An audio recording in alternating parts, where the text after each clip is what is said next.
Salam alaikum, je viens vers vous pour raconter un petit peu mon histoire. Je vais essayer de me présenter. Je m'appelle Zakaria, j'ai 43 ans. J'ai bossé en déplacement pendant 20 ans. Je travaille chez EDF. Voilà, ma femme a 32 ans, elle est commerciale. Elle travaille actuellement en local, donc elle ne fait jamais de déplacement. Et il s'est passé que lorsqu'on s'est marié il y a 6 ans, j'ai fait un engagement solennel sur le fait que jamais je ne la tromperai. Malheureusement, un soir, lorsque j'étais avec mes amis, j'ai succombé à la tentation. J'en ai parlé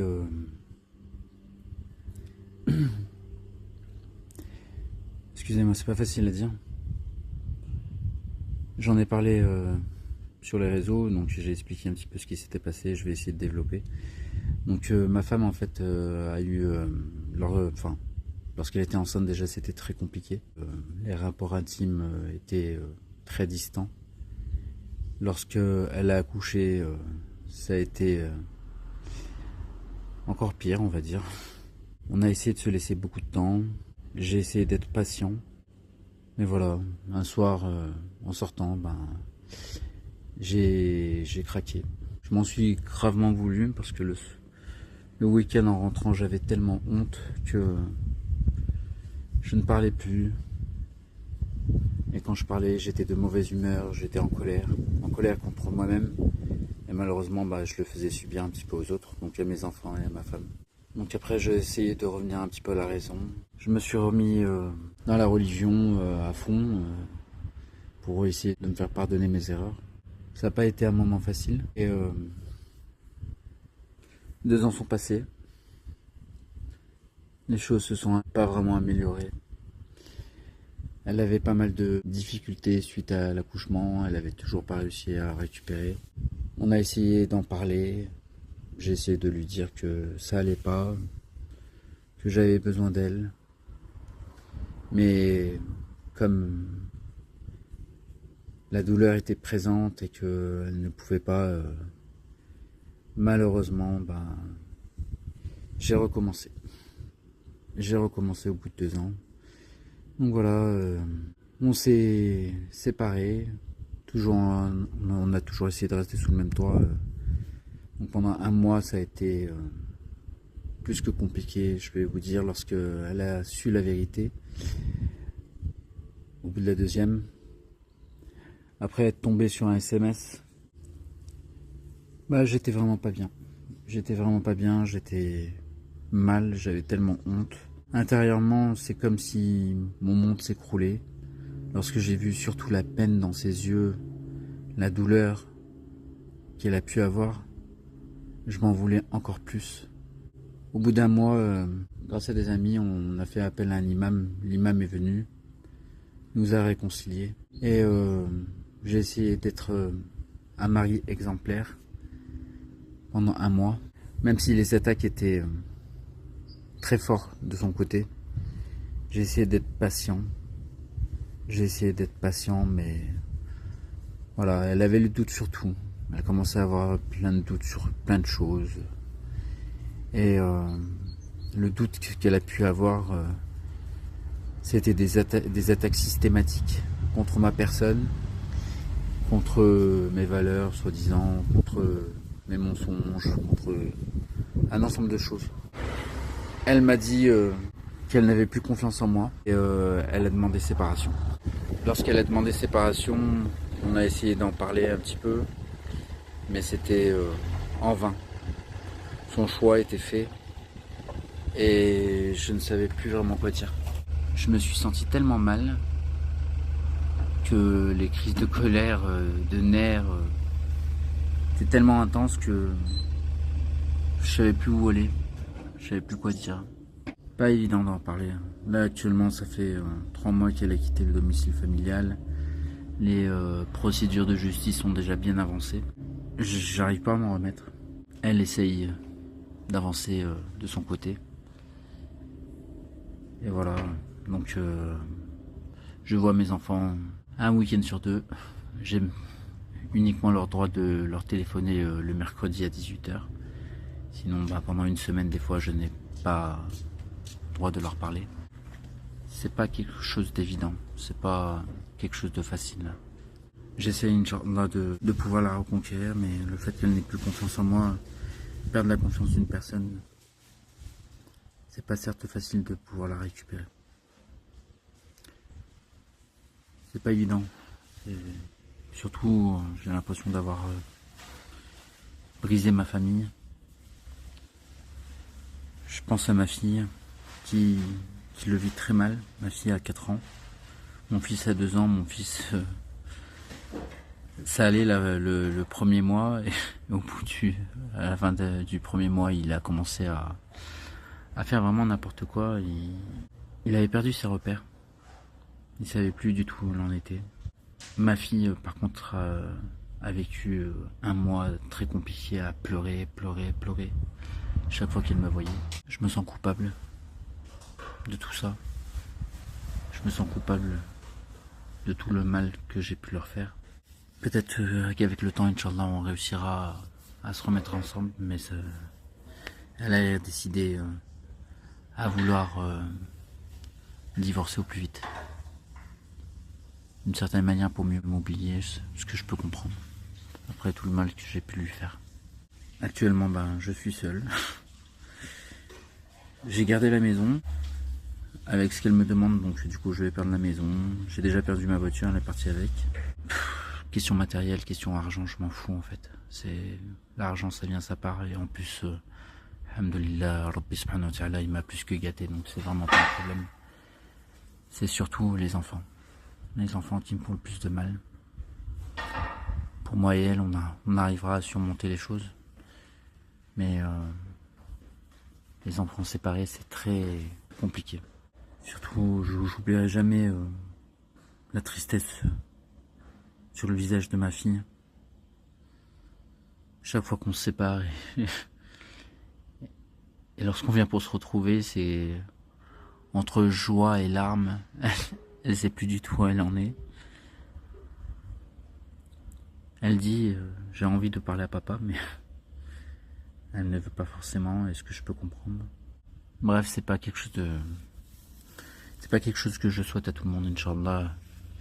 Je demande aux hommes, Inch'Allah, d'être patients. C'est vrai que nous, les hommes, on est très différents des femmes. Et on ne comprend pas toujours les femmes. On comprend pas parce qu'on n'est pas forcément à leur place. Et qu'elles savent pas vraiment toujours nous décrire ce qu'elles ressentent. Peut-être par honte, par pudeur, je ne sais pas. Pendant que nous les hommes, c'est un petit peu l'instinct animal qui l'emporte. Lorsque nos envies sont là, on se contrôle pas vraiment, même lorsqu'il s'agit de notre femme. Et donc lorsqu'on est rejeté, on est frustré, et la colère vient. Parce qu'on se sent littéralement rejeté. Et c'est quelque chose, un sentiment qui fait comme écho à l'intérieur de nous, ça, comme un tremblement, c'est comme si on se sent presque brisé.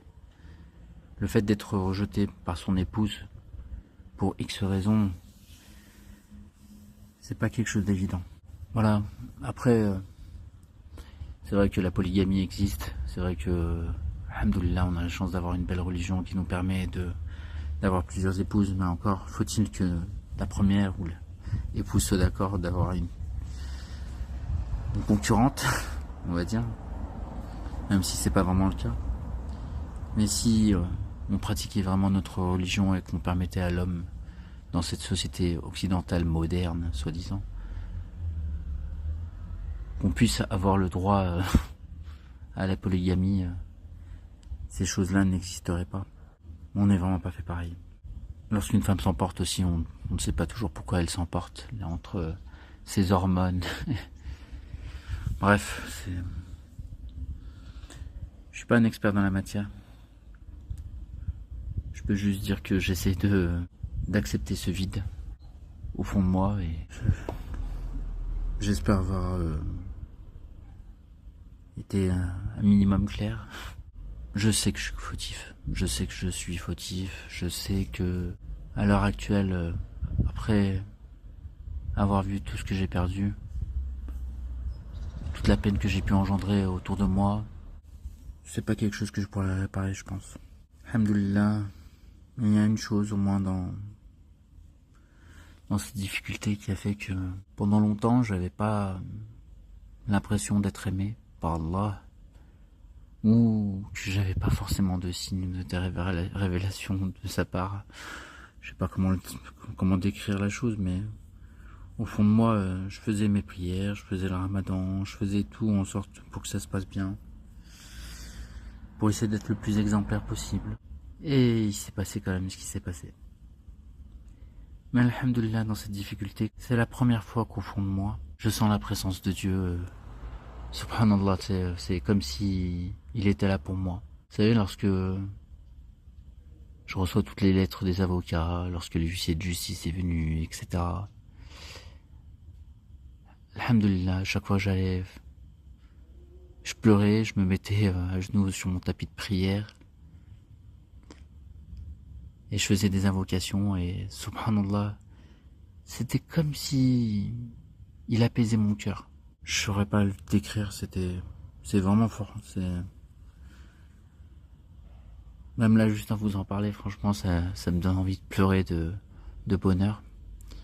Après avoir tout perdu, enfin, même les personnes de ma famille, hein, après le mal je les ai tellement déçus, même ma mère.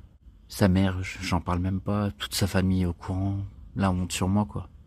Je me balade dans Lyon, quand je les vois, j'ai honte, je tourne la tête. Mais alhamdoulilah, wa shukrillah wa lillah bilhamd. Si je peux faire un rappel juste aux hommes, Inch'Allah, avant de faire quoi que ce soit, des bêtises qu'on peut regretter. Essayez de communiquer avec votre femme. Essayez d'échanger avec elle. Essayez de lui faire comprendre certaines choses. J'ai bien essayé. J'ai pas réussi, mais au moins j'aurais essayé. J'ai essayé de l'avertir que j'étais mal dans ma peau, que j'avais besoin d'elle. Mais voilà, la société d'aujourd'hui fait que ma femme, personnellement, après qu'elle ait eu tous ces problèmes de santé, j'ai pris une nounou à ma charge, donc quand même pas donné 1000 € par mois pour garder 2 enfants, 4 ans et 2 ans, 1000 € par mois, quoi. Tout ça pour qu'on puisse se retrouver moi et elle, c'est ce qu'elle m'a dit. Et finalement ça n'a pas été le cas, elle est partie, elle a pris un autre boulot. Et du coup, je la voyais encore moins. J'ai essayé de lui parler. J'ai bien essayé de lui dire stop, arrête, stop, je suis là, stop. Mais non. Après ses problèmes de santé, elle a préféré son boulot. Parce qu'elle m'a dit qu'elle voulait être une femme autonome, qu'elle ne voulait plus que je subventionne ses besoins. Je lui ai dit, voilà, tu gagnes 2000 €, je paye 1000 € de nounou, tu trouves ça normal? Si c'est juste ça, je te donne 2000 € directement, tu restes à la maison. Non. Elle a préféré aller bosser, ce qui nous a encore plus éloignés. Excusez-moi, c'est pas facile. Voilà, bref, je vais en rester là. Je vous dis salam alaikum à tous. Et en espérant que certains hommes ne feront pas les mêmes erreurs que moi. Salam alaikum wa rahmatullah. Pour soutenir le projet TikTok musulman et ne pas rater les prochaines vidéos, abonnez-vous.